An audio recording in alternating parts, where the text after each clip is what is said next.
Good afternoon. March the 5th, 2015. This is MATB110, Section 1, Calculus 1. Today is date number 14 in the week number 7. So let's get started. So first of all, welcome back after the Chinese New Year's holiday. This is the second class of the week after you return.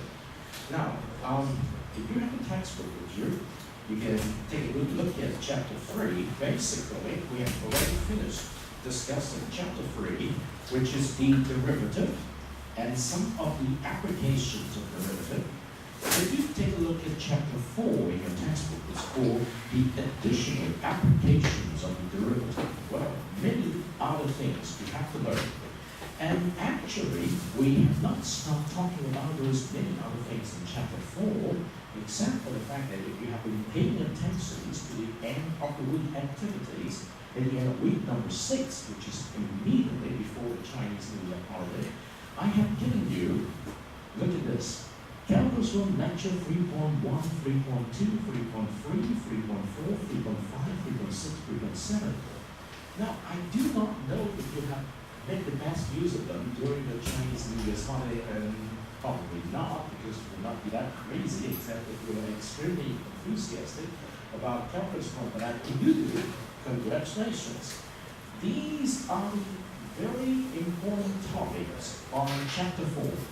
And these topics were delivered by Professor Superman. I call it Professor Superman because you look at him, he was just like a Superman. If you forget him, let me give you a series of his interesting lecture.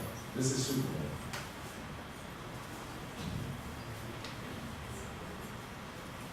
Remember that? He looks like Superman. Now, he is going to help to review every single point in chapter 4. But today, we are not giving him a chance in the class. Okay? We're not giving him a chance. I hope you make the best use of his lecture during your off-class hours. This is a very good lecture, giving you every minor point that you need to pay attention to in chapter 4. Okay, so what are we going to do today? Well, first of all, I have just given you a reminder that please come back to this several important videos. I think it will take you 10 hours here to finish watching them. 10 hours? Because each one of these is about 1.5 hours, and we have 7 of this, so it's about 10 hours. But you can actually finish reviewing them in 1 week. So if you start doing it now, you can probably finish doing it by next Wednesday, okay? Yes. I've given you a reminder this past Monday. When are you going to have the next quiz? Next quiz. Quiz number 3, 4, 4. When? Next Wednesday, right? And when are you going to have the midterm? 16 or 18? 18 is the game on Wednesday. So you will have to finish your midterm by understanding this concept, okay? So please make the best use of the coming week, starting from today. Finish watching this. This is supposed to be a tutorial, excellent tutorial, okay? So this is week number 7. So on day number 13, we return to Professor Gilbert Strand from the MIT's OCW scholar and review some of his excellent work here on linear approximations with Newton's method, which is 3.10 in your chapter 3. And then we also review 3.8 in your chapter 3 on logarithm growth rate this past Monday. Today, I will bring you back to inverse functions and the logarithm, giving you 30 minutes review here before we introduce you to the big picture of integral, which is chapter 5, okay, on your textbook. Okay, so are you ready to get this review? We are going to review inverse functions and the logarithm from the perspective of Professor Gilbert Strand, okay? So let's go over this. It's important for your kids.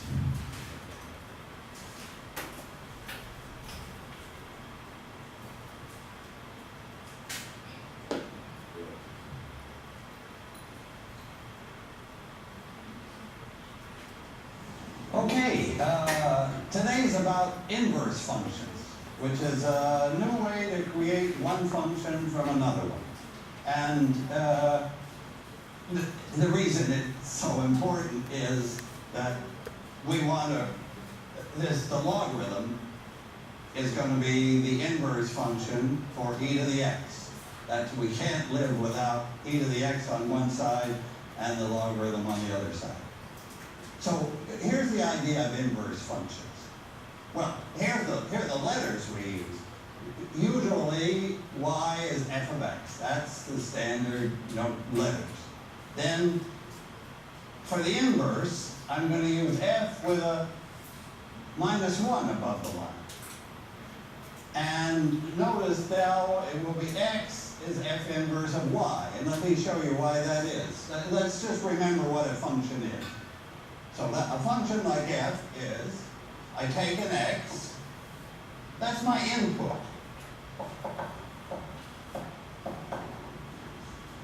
Then the function acts on that input and produces an output.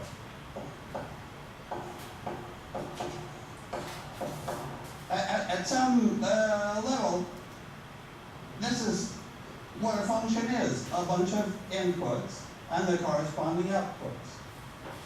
Okay, what's the inverse function? You can guess what's coming. I'll reverse those. For the inverse function, y will be the input. So y is now the input. What used to be the output is now the input. Just turning them around. Then the question is, what x did it come from? That x that y came from up here is the x that it goes to with the inverse function. So you see the point? X and y are just getting reversed. Let me do an example.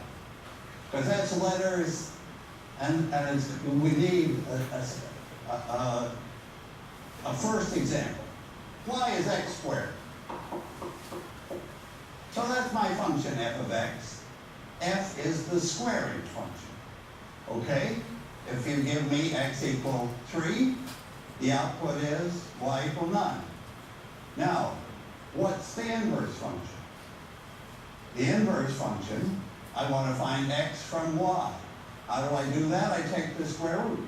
So the inverse function will be x is, do you like to write square root of y, or do you like to write y to the 1/2 top? Both good. That's the inverse function of the other.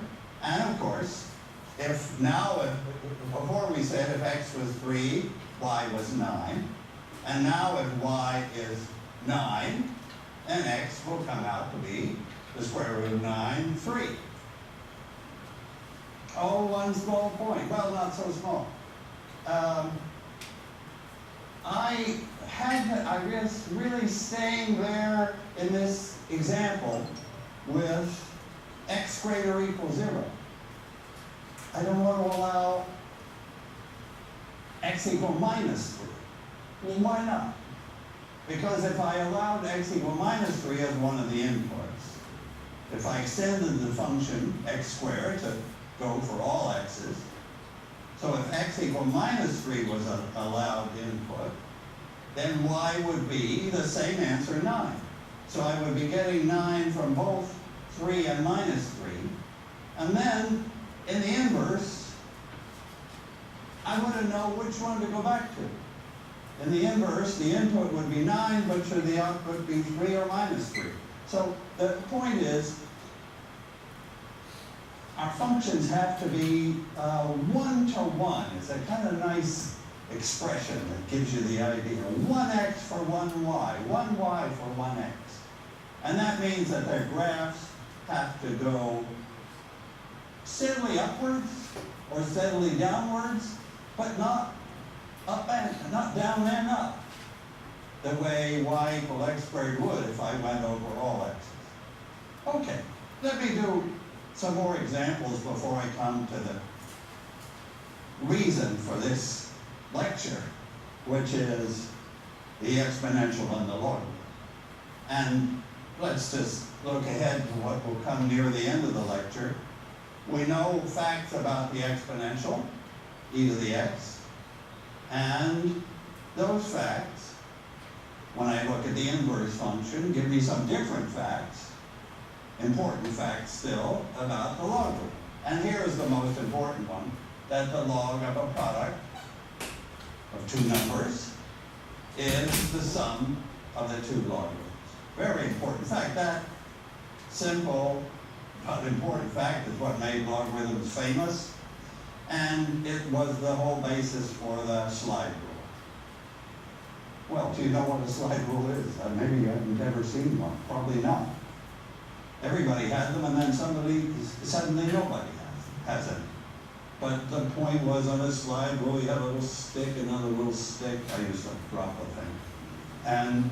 And you push out log y, and then the second stick measured out log capital Y, and then you read off the answer of a multiplication. So you were able to multiply, but kind of inaccurately. So, but that doesn't mean that this logarithm isn't still important. It is, just not for slide rules. Okay, I promised two more examples.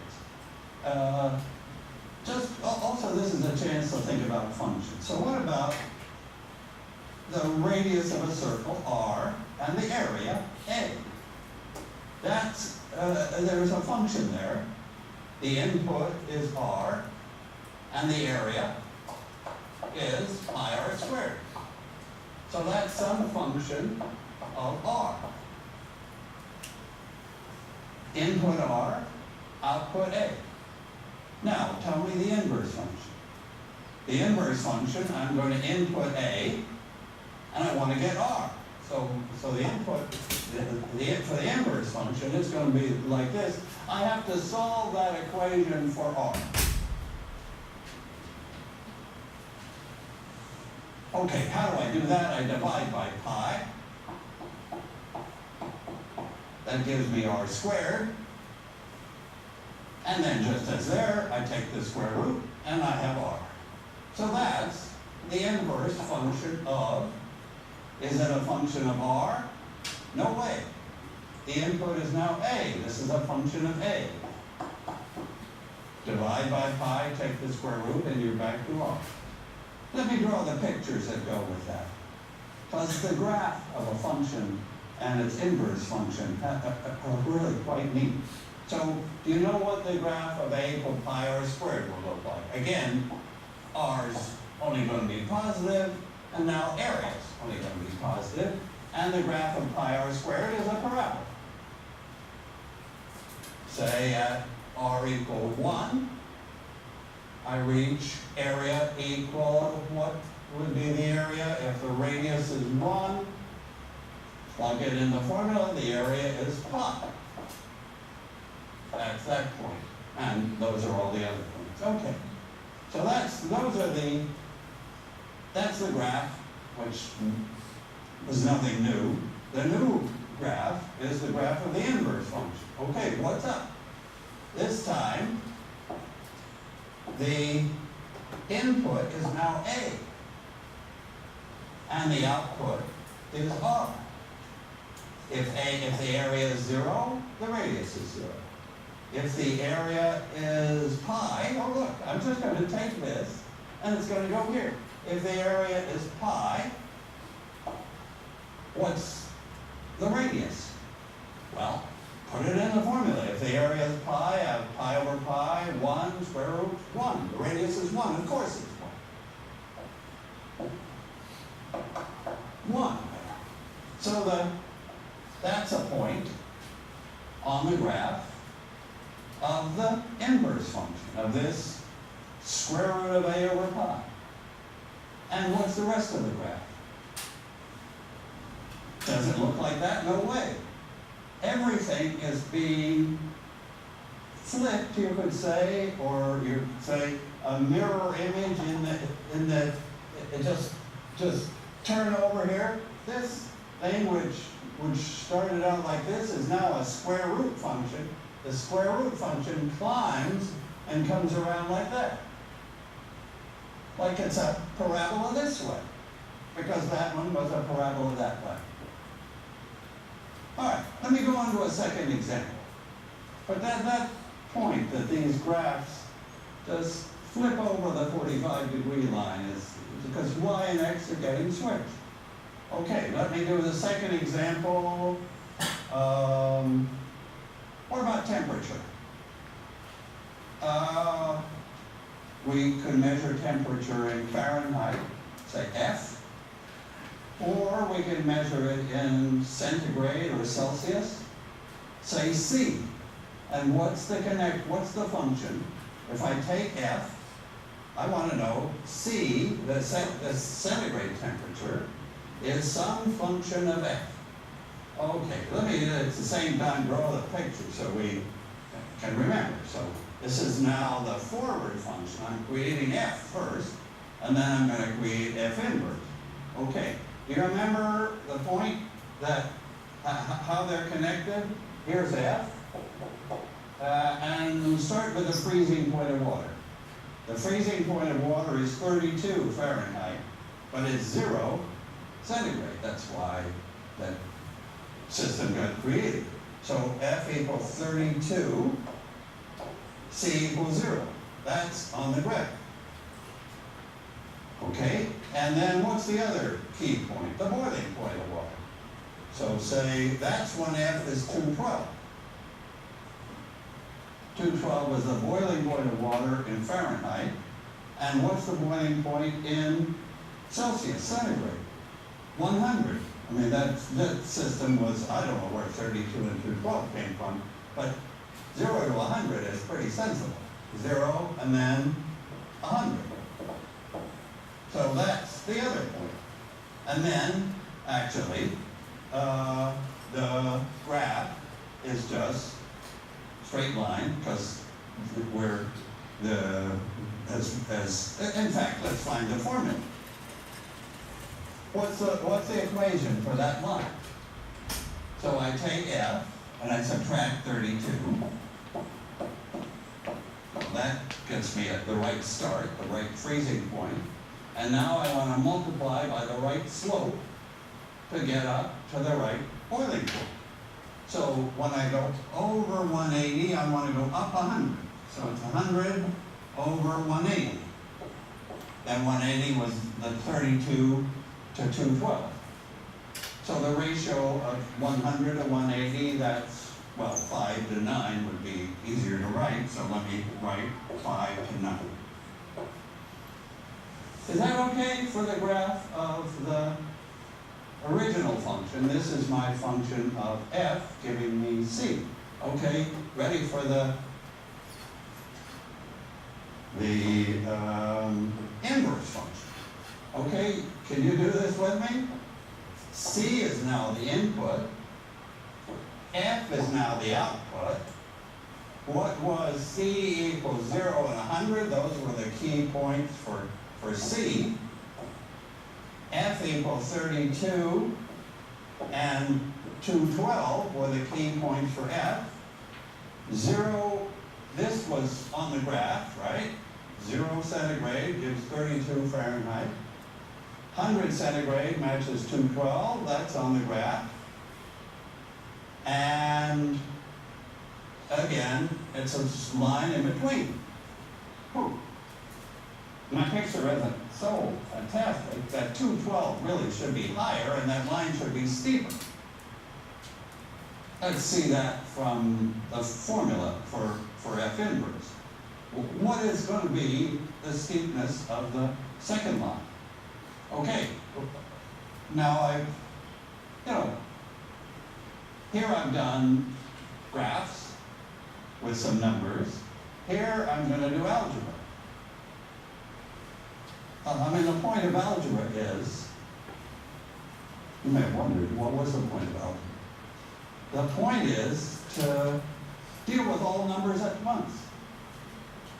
I could write down some other numbers like, some in-between number like 122 or something, probably corresponds to a centigrade of 50.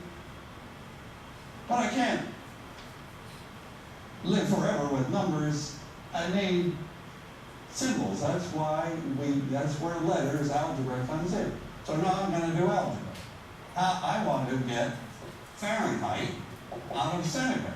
I want to solve this equation for F. How do you solve for F? Well, first thing is get rid of that 5/9 multiplied by 9/5. So now I have 9/5 of C. So that 5/9 is now over here. Now I have an F minus 32. I want to bring the 32 over onto the C side. That would come over as a plus.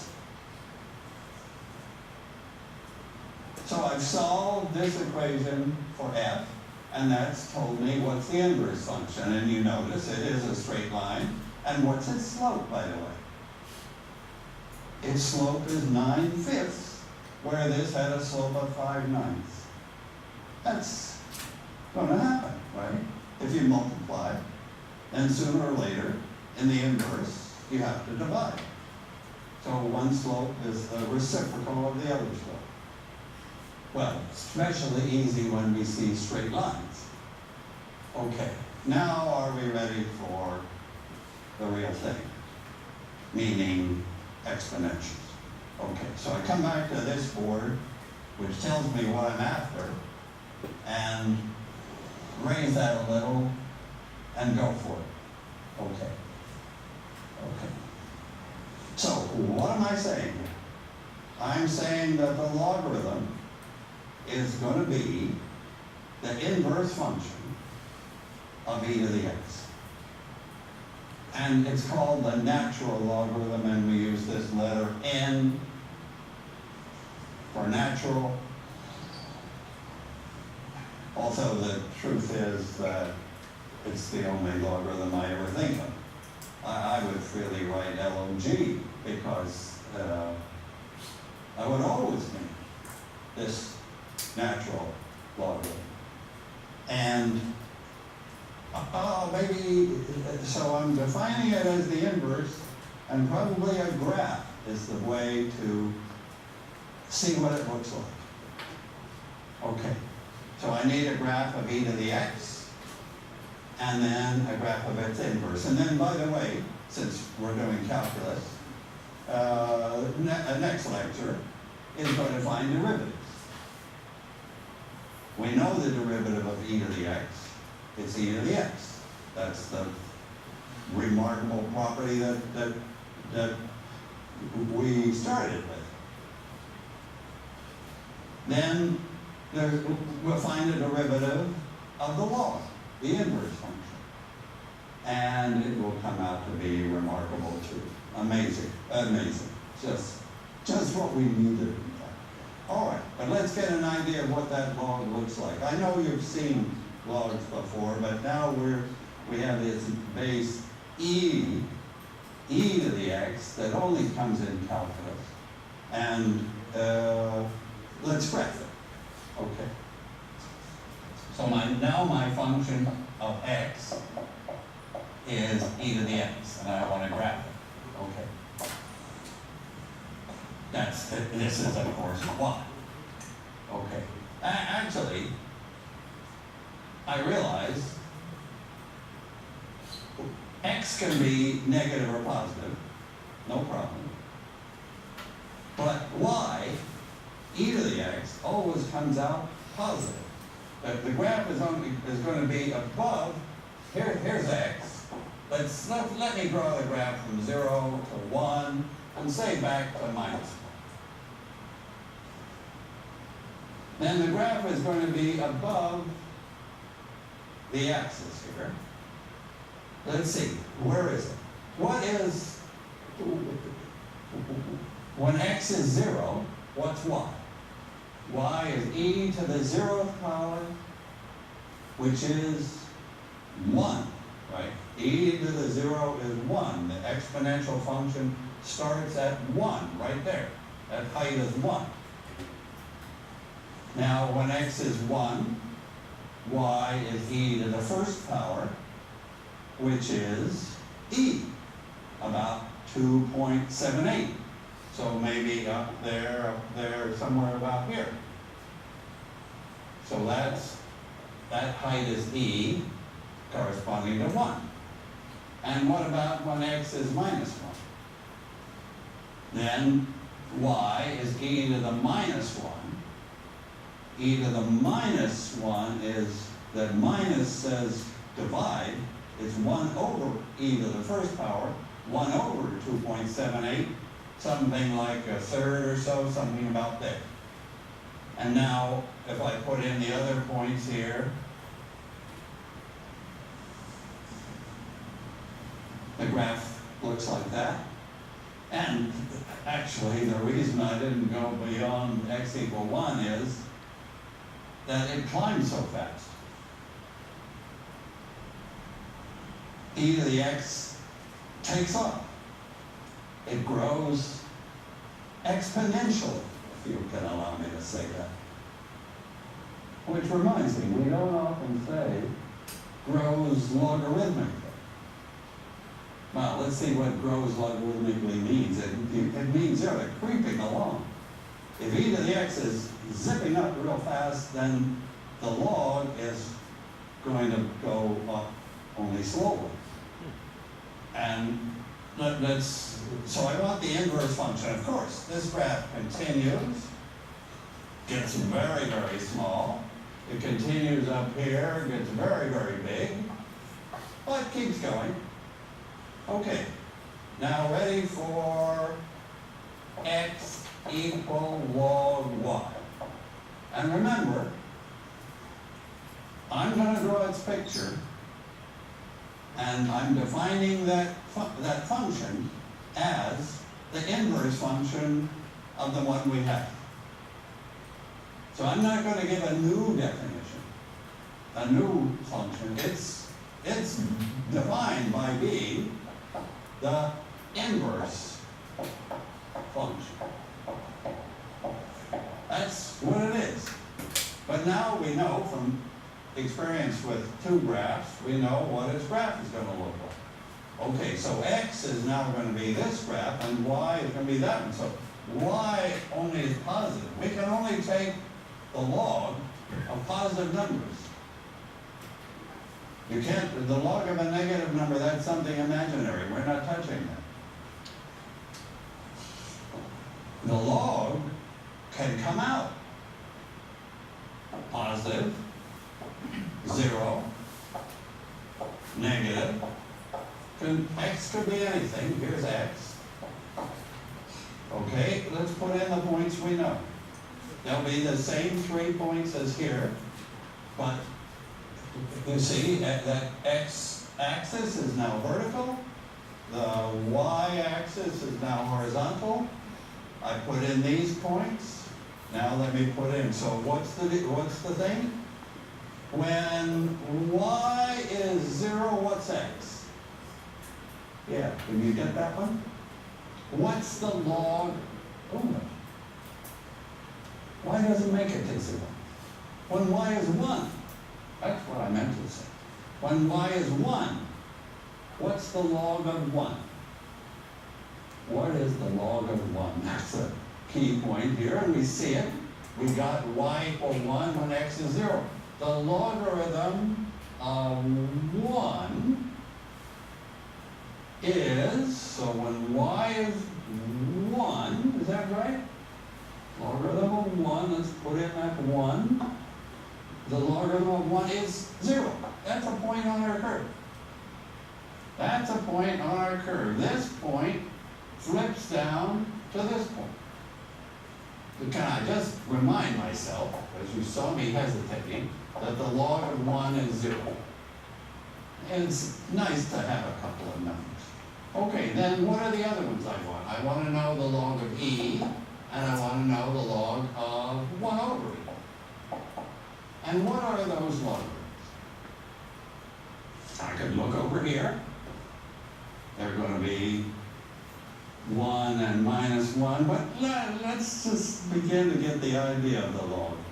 The log is the exponent. That's what you should say to yourself all the time. What is the logarithm? The logarithm is the exponent in the original. So here the exponent is 1. So the log is 1. Here, what's the exponent there? 1 over e. That's e to the minus 1 power. That's log of e to the minus 1 power. And what is that logarithm? It's the exponent minus 1. Let me plot those points. Here is e.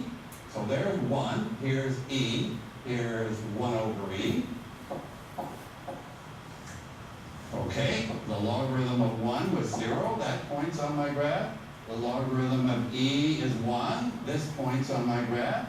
The logarithm of 1 over e is minus 1. The curve is coming up like that, but bending down, just the way this curve was bending up. And if I continue the curve, this will get, the logarithm will get more and more negative. It's headed down there, but it never, y is never allowed to be 0. Headed up here, what happens? The log of 1,000,000, the log of 1,000,000,000,000. I mean, you know, like, we can deal with the national debt, just take its log. So, because it climbs so slow. Notice it kept climbing. It doesn't peak up here. That's a little farther than I intended to draw. That's pretty far out on the y-axis, but not very high on the x-axis. Logarithms of big numbers are quite small numbers. And that's actually why, as we'll see, people use log paper. They draw log graphs. That's to get big numbers onto the graph by dealing with logs. Okay, so that's what I want to say about the logarithm, except to come back to the key, to these two key facts, especially the first one. Can I find space for that first one? Suppose, so y is e to the x, as always. Capital Y will be e to the capital X. And now, the interesting property is what happens if I multiply? What happens if I multiply y times y? I have, that's e to the x times e to the x, right? That's what the little y and big Y were. Okay, now we're ready to use the crucial property of the exponential curve. What is, I'm asking you because you have to know this, what is e to the x times e to the capital X? What if let me take, suppose x was 2 and capital X was 3. Then I have e times e squared, multiplying e times e, 3 e's. What do I have? I've got e times e times e times e times e. Altogether, 5 e's are getting multiplied. I just add the exponents. That's the big rule for the exponential. If I multiply exponentials, I add the exponents. Now I just want to convert that to a rule for logarithms. So I'm going to do the inverse function. I'm going to take the log of both sides, and I hope we're going to get the right thing. The logarithm of this is, well, what's the logarithm of this result? It's the exponent. The logarithm of this number, is that just the way the logarithm of e to that number was the 1? The logarithm of e to that number was the minus 1. The logarithm of this number is the exponent x plus capital X. And finally, what is little x? Well, don't forget where it came from. Little x is the exponent for y, so little x is log y. And capital X is log capital Y.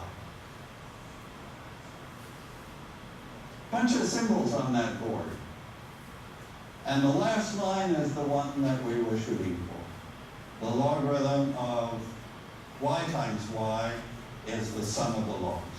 Okay. Let me, because this guy is also important, let me just give it, maybe I don't even give a proof just because it's intimately related to this one. Why don't I just see it? What would be the log of y squared?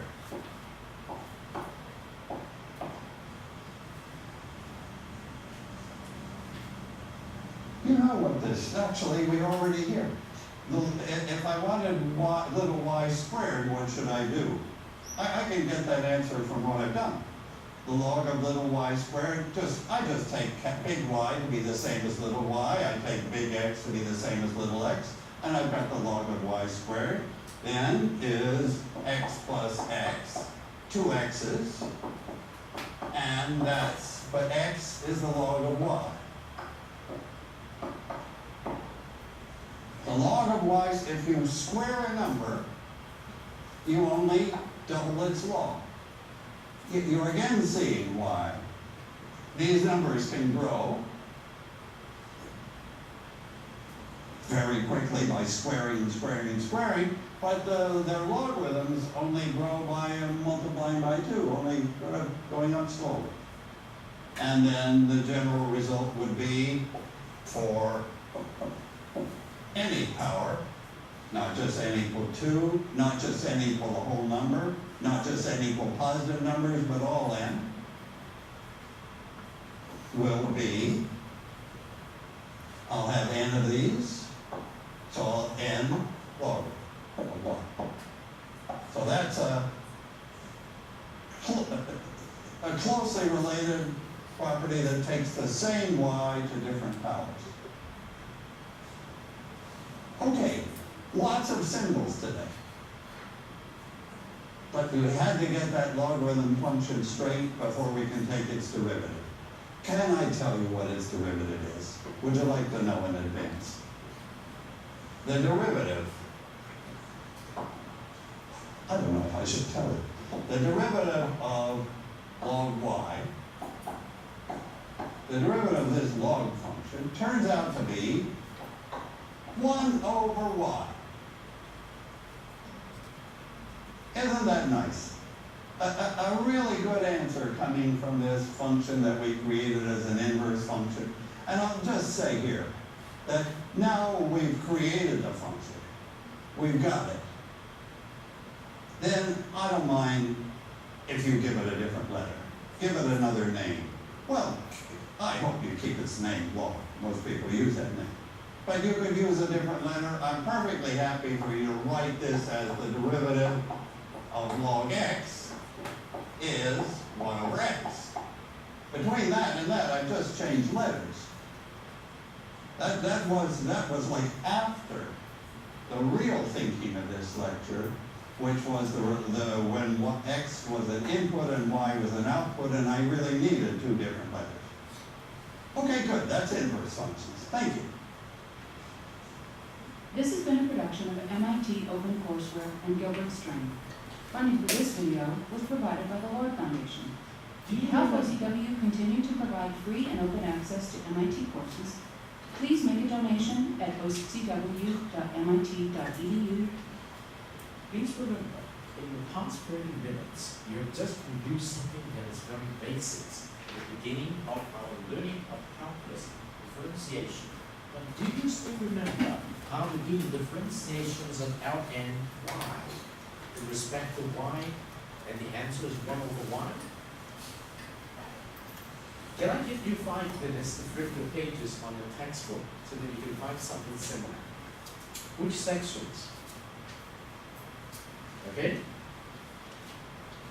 This is only one in-class exercise you need to do. Where can you find the derivations, or better say the differentiations of Ln x with respect to x in your textbook? In chapter 3, which sections?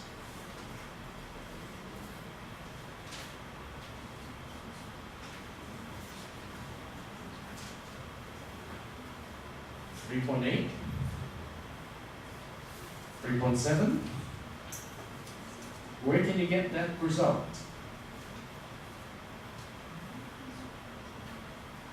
Okay? And possibly the proof.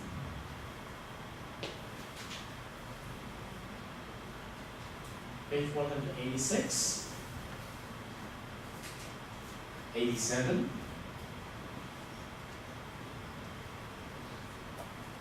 and 189. Can you get it? Is it 180, 188, 89? Wow, this is nice notes. Okay, can you get that? We have a PDF versions. Okay? Get that? All right? Thank you. You're paying attention. That's part of your quiz next week. Okay? All right, now let's get back to the beginning of the integration story. Now remember, this particular day number 14, you can see there is a number of very important topics here, which is arranged according to Professor Hubert Strand's interpretations of the derivatives. Okay? We have gone through this too on Monday. We have just gone through this one 30 minutes ago. And if you would like to know the derivative of L and Y, definitely, this is the questions I asked you. It was provided on page 189 of the textbook. And if you want to save time, when you go home, make sure you study this reading. And you can see how it's being proved by Professor Gilbert Strand. Okay? We will come back to this power series, differential equations, and some of these after the introductions of the integrals. That's our big picture of the integrals.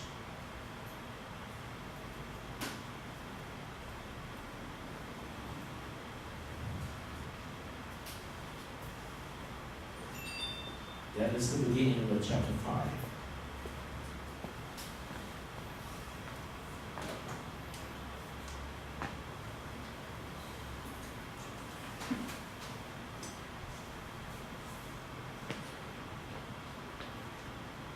Hi. Well, if you're ready, this will be the other big side of calculus. We still have two functions, as before. Let me call them the height and the slope, y of x and the slope s of x. Function 1 and function 2. That's what calculus is about. And earlier, we figured out how to go from function 1, if we knew that, how to find the slope. Of course, it was easy when function 1 was just a straight line, and the slope was just up divided by a cross. But when function 1 was curving, we had to do something. We had to take just a small distance across, a small distance up and divide, and then let small get smaller and smaller. That was, the result of that was function 2, the derivative. Today, we're going the other way. We know the slope. We know s of x, and we want to find the height y of x of the graph. We know what the how the graph is sloping at every point, and we have to put all that information together to find its height. Okay, let me say the easiest way to do it when it works is to recognize, if we're given a formula for the slope, to recognize maybe we know a height that goes with it. Let me take an example. So the one most important case of the height is x to some power, x to the n. That's one that everybody learns. When y is x to the nth, the result of this process that produces function 2 going in that direction is dy dx is that n comes down and we have one lower power. So if we happen to have that as our slope, that would be our height. Nothing more to do. But many other slopes are possible. Let's just stay with this another minute. What if the slope was x to the nth itself? What if we started with function 2 as x to the nth? Suppose the y dx is x to the nth power, like x squared. Where does x squared come from? Well, look at this rule. That rule said that for these power functions, the power drops by 1. So if I want to end up with x to the nth, going backwards, function 1 had better be involve an x to the n plus 1. But that's not perfect, of course, because when I take the slope of that one, this factor, this power, this exponent, n plus n, will come down. Just as n came down to here, n plus 1 will come down, and therefore I better divide by n plus 1, so that when I do take the slope, when I do go to number 2, the n plus 1 will cancel, the power will drop by 1, and I'll have x to the nth. Okay, there's an example, quite a useful one, of going from step 2 to step 1 just by kind of recognizing what you want there. So this is one set that everybody learns. Another is sines and cosines, if you can fit it into that. Another is e to the x or log x. That's pretty much the list. And then you learn in the future ways to change things around to fit into one of those forms. But then, of course, there are many, many cases, many functions too that you can't fit into a form where you can recognize from some list, which you either have learned, or you find on the web, or you find in the calculator. A lot of lists have been made that to help you go from 2 to 1, but today we have to understand what is the actual process. What is the reverse process to this one? And of course this one involved a limit as delta x went to 0, because always I have to remember that things can be curving, things can be changing. I can't assume that they're staying the same. And then the reverse direction. Maybe I'll just tell you what the symbol is. If I have this s of x, and I want to get back to y of x, so this is from 2 to 1.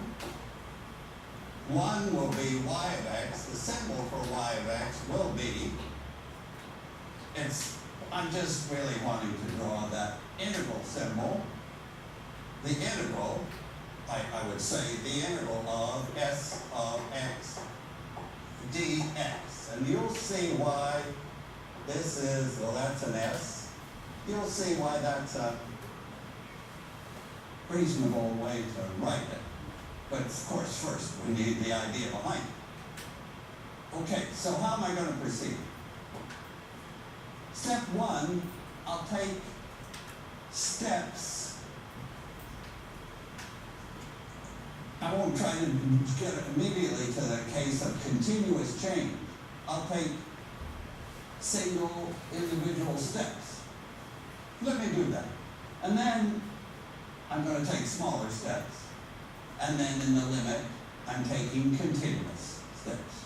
Okay, so first, big steps. So let me put down, for example, suppose I have y's. Suppose the y's stepped up like 1, 0, 1, 4, 9, 16, whatever. So those are heights. And of a graph that's sort of pieces of straight lines, only changing a few times. what would be the slopes? Going now, this is 1, going to 2, the slopes, F. Well, the slope, if the step size is 1 and I go up by 1, the slope will be 1. Here I go up by 3. Here I go up by 5. Here I go up by 7. So to go from there to there, I'm taking differences. I'm taking delta y's. These s's are delta y's. How do I go backwards? Suppose I gave you 1, 3, 5, 7. And I started y off at 0. How could you recover the rest of the y's? Well, that 1 plus 3 is the 4, 1 plus 3 plus 5 is the 9, 1 plus 3 adds 7 more, you're up to 16 and onwards. So if going this way is a subtraction at each step, going this way is a kind of running addition. I add up all the slopes to see how far I climb. Let me do a second example, just to make that point. Let me start you with the slopes, because that's today's job. Suppose the slopes are 4, 3, 2, 1, 0. So if these were speeds, I would say, okay, I'm slowing down, but I'm still moving forward. Positive speeds, but putting the brakes on. What would be the distances if the trip meter start the trip meter at 0? Okay, then in the first second or hour, the first delta x, we would go 4. And what goes there? 7, right? I'm accumulating, adding up the distances. Here I was at 4, I went another 3 to 7, to 9, to 10. I didn't move, no speed, no 0 slope, stays flat, hit the top at 10. Okay, I can do this with any bunch of numbers, and I can do it with letters. So now I will move from arithmetic to algebra. Algebra just means I'll do it with any letters, but I'm not yet doing it continuously, which is what calculus do. Okay, so with letters, I have here y0, y1, y2, y3, y4, let's say. So those are the y's. Now what are the slopes between them? If the step across is 1, so that what are the steps upward? Then what are the delta y's? Well, y1 minus y0, y2 minus y1, y3 minus y2, y4 minus y3. And then my question is, these are the s's, these are the delta y's, you could say. These are the y's. What happens if I add all those delta y's? Do you see what happens? What happens if I add those 4 changes to get the total change? Well, when I add those, do you see that y1 will cancel minus y1, y2 will cancel minus y2, y3 will cancel minus y3. So the sum, and I use just a sigma symbol, but I'll just say sum and you know what I mean, of these delta y's is what? It's what happened after all those cancellations. Did everything cancel? No way. y4 is still there, minus y0 is still there. So it was y4 minus y0, the last y minus the first y. I'll just write y last minus y0, y first. yn minus y start is the sum of the delta y's. Simple algebra. Reminding us again and again and again that the opposite, the inverse, to go the other way from 2 to 1, we add, where before so we add pieces to get back to the y's. Okay. All right, this is looking, now I'm coming closer to what I want, but I'm moving toward calculus now. Okay, so calculus, I got there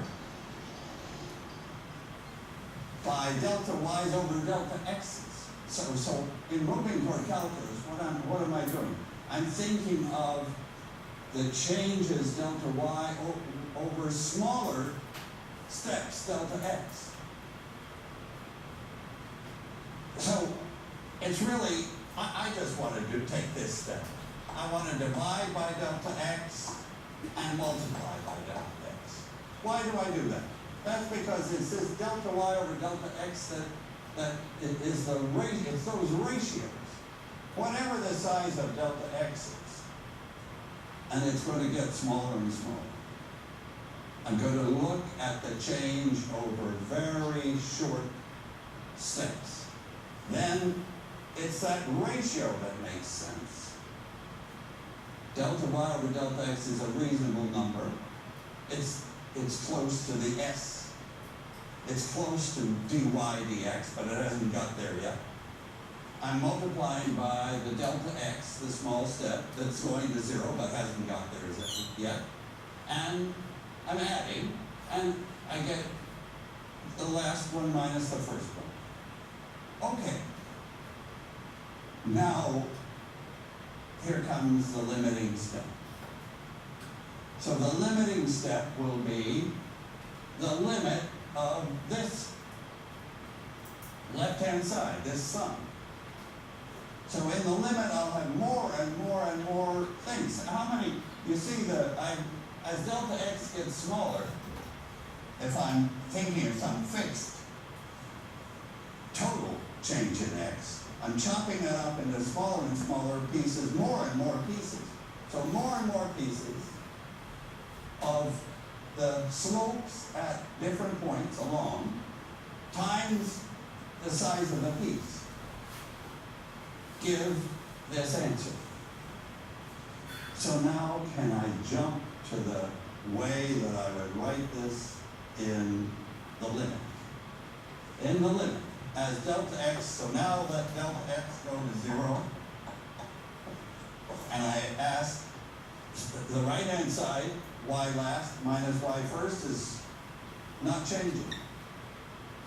Y at the end, I'll write something different, yn minus y start, just to make that same point again. But it's this that's changing as delta x goes to 0. This becomes dy dx.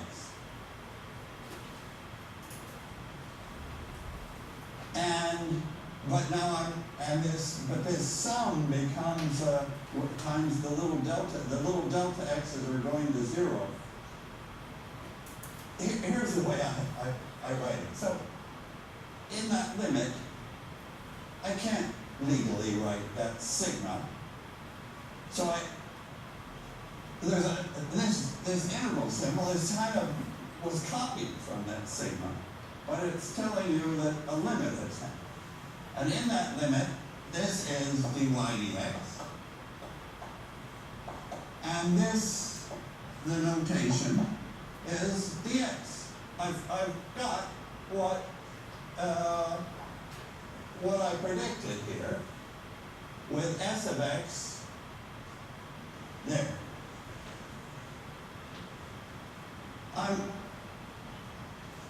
So what I hope this discussion has, by starting with numbers, by going to algebra, by looking at the sum of those things, which was simple, and then by going to the limit, which was not simple. So a whole lot of limit has been not fully explained, and I think the right thing to do now is to do an example. So let me move to an example. Okay. So I'll take a particular function and follow this process, this limiting process, and see what it gives. And it will give us function 1, and as a bonus, it will give us a new meaning for function 1. Okay, let's do it. So now I'm going to take a particular s of x. So here's x. Let me take s of x to be 2 minus 2x. I didn't want to take one totally simple that I already had started the lecture with, but it's not difficult either. We'll be able to see what's happening here. Okay, so let me graph, because I want to do this now with the graph. So x is, at x equal 1, at x equal 1, s of x is dropped to 0, where at 0, when x was 0, it started at 2. So it started somewhere here. Here was 1, it's halfway down. It's going to come down in a straight line. And let me stop there. It could continue, but let me call y end is going to be 0, and y start is going to be, we'll see about that. So s at the end is 0. S at the end is 0. I don't know yet know what y at the end is. It's not 0. Okay, so what's my idea? Well, not mine. Newton and Leibniz and a lot of people had these ideas. It's kind of interesting. So Archimedes, he goes way, way back before Newton, Leibniz, or anybody conceived of them. Archimedes figured out how to deal with a curve with a parabola. Archimedes got from a parabola, he got from x squared, the parabola, back to a height by special ideas. He didn't see, he was one of the great mathematicians of all time, but even Archimedes didn't see what you now see, this connection between function 1 and function 2. If he had seen that, he would have gone further. All right, now let's see. What I'm now going to try to do is go through, I'll take a delta x equal, let me take a delta x equal to a quarter. So this is delta x here, and this one is 2 delta x's, and this one is 3 delta x's, and the one is 4 delta x's in my original delta x, which is a quarter, which is small, but not really small. Okay, so now what do I do? All right, look at this first period. The slope, the s function, function 2. See, over here is going to be function 1. This is going to be a y, the integral of that.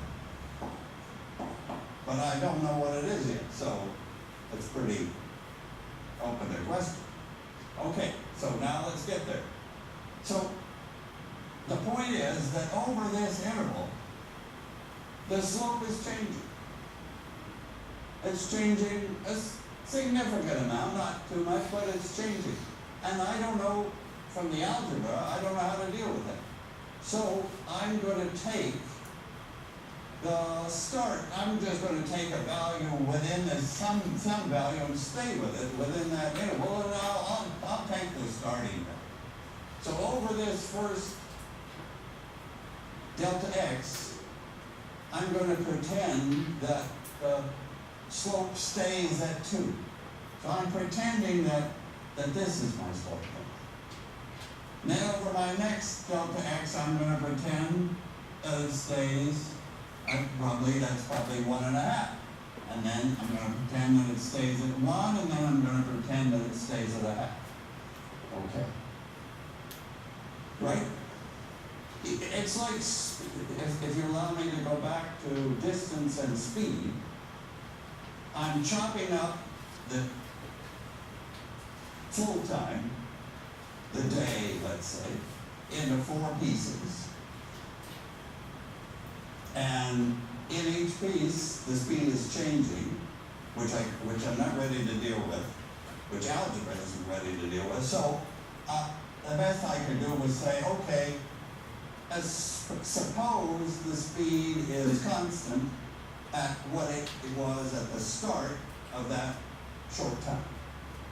So those would be delta t's rather than delta x's. The s would be representing speed, but no difference in the picture.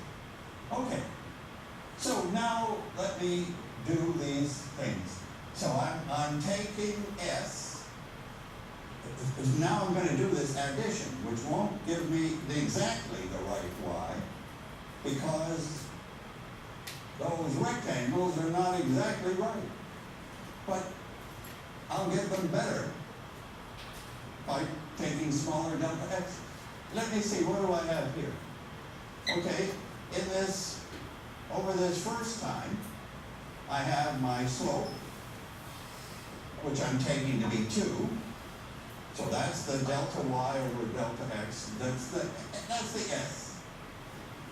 And then times the delta x. And then, and what is that? We might as well just face it, that 2 times that delta x. We can think of that as the area in that tall, thin rectangle. Well, I've introduced the word area for the first time. It never showed up on the previous board. It's the extra insight that's coming today. Okay, now over the second short period, I'm going to fix my speed at 1.5. 1.5 times delta x, because my speed, I'm setting at 1.5, and this is how long I go. So this is a distance, or a change in height, a change in y. And you see what's coming. The next one will be a 1 times the delta x, and the last one will be a half times the delta x. Okay? Yeah. This is adding the way I did in the algebra. Okay. And what do I get? Well, this again is the area of that piece.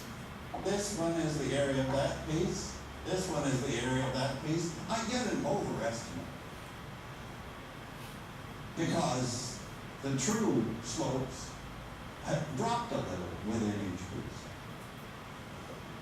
Okay, I get some quantity which I can figure out, but it's not the right answer. It's not the final answer. And what is now the main step to get there?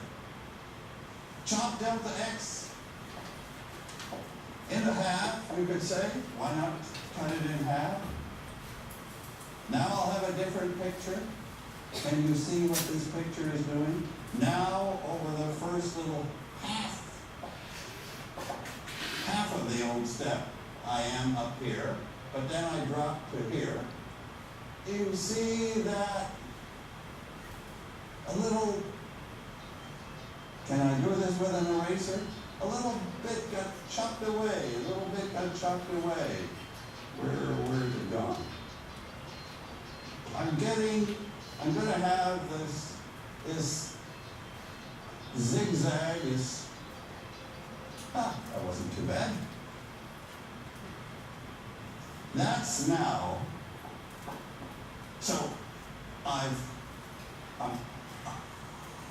replacing that with sum of 8 pieces, because delta x is now down to 1/8.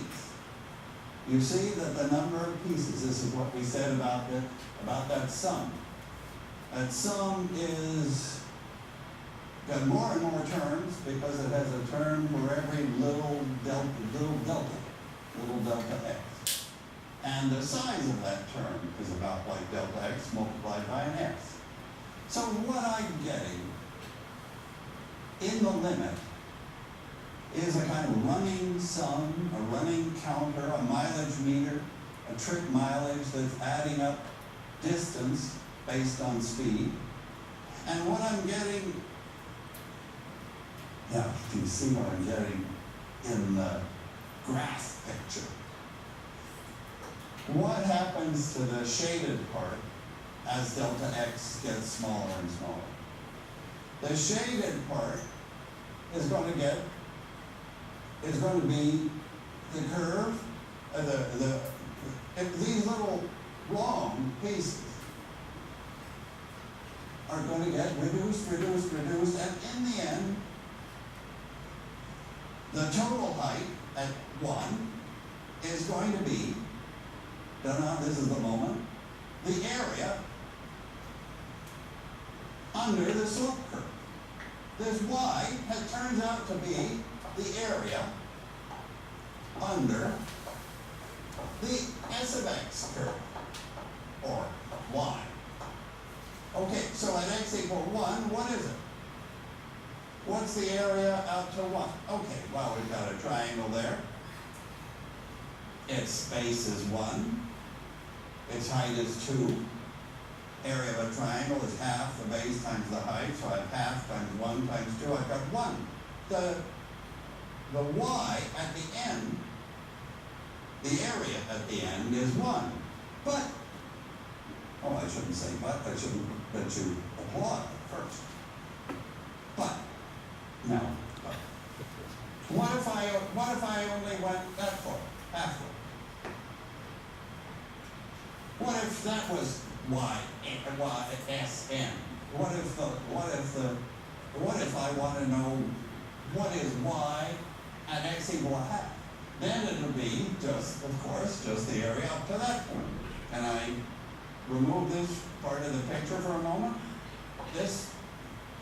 I'm always looking at area. And the area of that, do we know what that area would be? It's not a triangle anymore, it's some kind of a trapezoid. As delta x goes to 0, I'm going to get the correct area, which will be what? Let's see, I have a half as the base, and the average height is about 1.5. Can I do that little calculation? Base is a half, and the average height is 1.5. I think I get 3/4. So halfway along, it's got up to 3/4. Where's 3/4? So this is 1. This is 3/4. This is a half. This is a quarter. So at 1, it's at 3/4. Oh no, it's halfway along. Yeah, halfway along, it's at 3/4. Okay.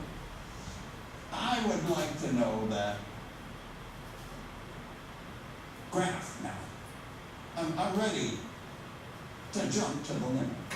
And let me do it the way I said at the very start of the lecture. Let me take this and try to guess.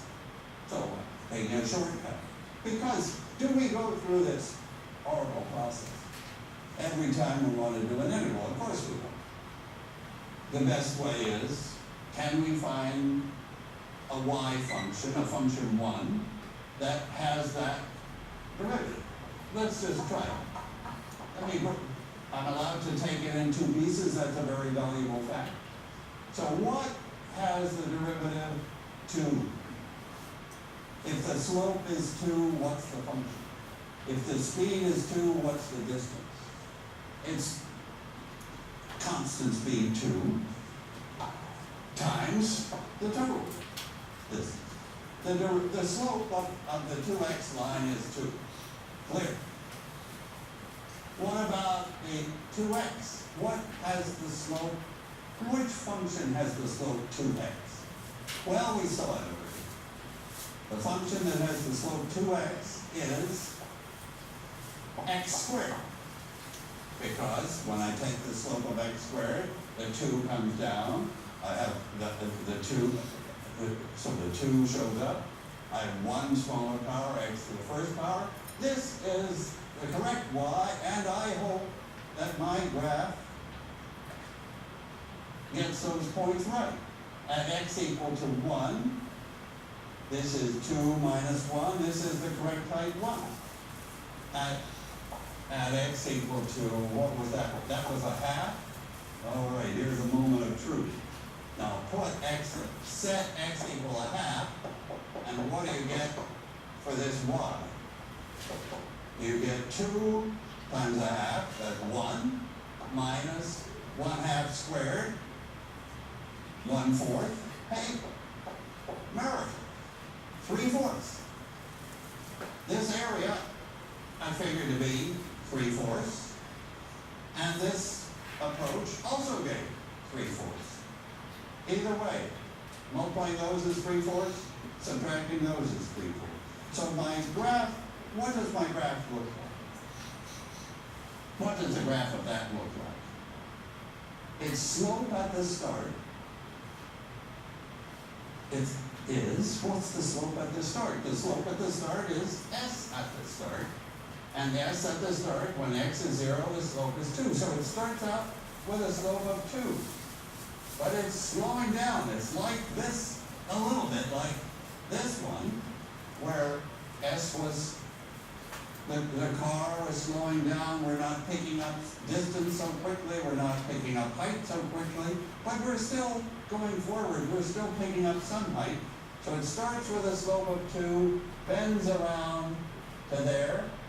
And I guess maybe that is, yes. It's almost, picture's almost good, but not great. So the slope is 2, and there. And what is the slope at this point? You can't tell from my picture, because this is like perfect. The slope, I'm told what it is. When x is 1, the slope is 2 minus 2, slope 0. The slope is 0. We're not picking up any more height, any more area. And of course, that's right. When, at this point, we're not picking up more area. If I continue beyond here, we're losing area, because below the axis, I'll count as negative area. Just because, if it was speed, I'd be going backwards. That's what will happen here. I'll start down. So that, if that continued, this would still be the correct thing to graph. If I do graph it, that's actually the top at x equal 1, and then it starts down, and probably by, I don't know where, x equals something, maybe by x equal 2, oh yeah, you can see, by x equal to 2, it's down to 0 again. When x is 2, this is now 0, and you can see that when x is 2, we'll have the bad area, the car going backwards, will be identical to the forward area. Total area is 0, and I'll be at this point when x is 2. Okay. Let me just recap a moment. Today was about going from function 2 back to function 1. The quickest way to do it is to find a function 1 that gives that function 2, and then you're in. But if you can't do that, or if you want to understand what the real behind it limiting process is, it's like the algebra, but it's this expression here that's concealing so much mathematics. Delta x going to 0, these ratios going to the actual function, and the delta x I replaced by the symbol dx indicating an infinitesimal. We'll see it more. Thank you. This has been a production of MIT OpenCourseWare It's and Day14. almost time for you to go. Funding for this video was We're not provided going to by take the Lord attendance today, true. To help OCW continue to provide free and open But I just want to give you one single request. Now that you have already studied all the material in chapter 3, and we're getting ready for chapter 5, please spend some time to reread chapter 3, the whole chapter. Okay? Getting along with the ideas given. This is a very important review for your midterm, okay? All right, see you next week.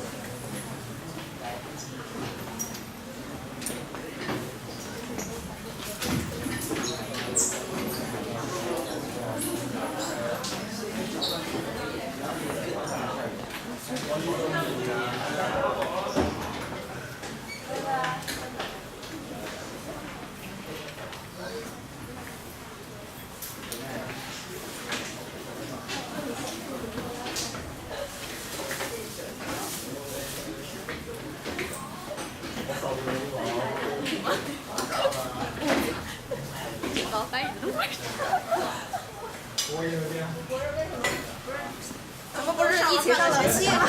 This MATB110, Section 1, Calculus 1 on March the 5th, 2015. Until next week, week number 8.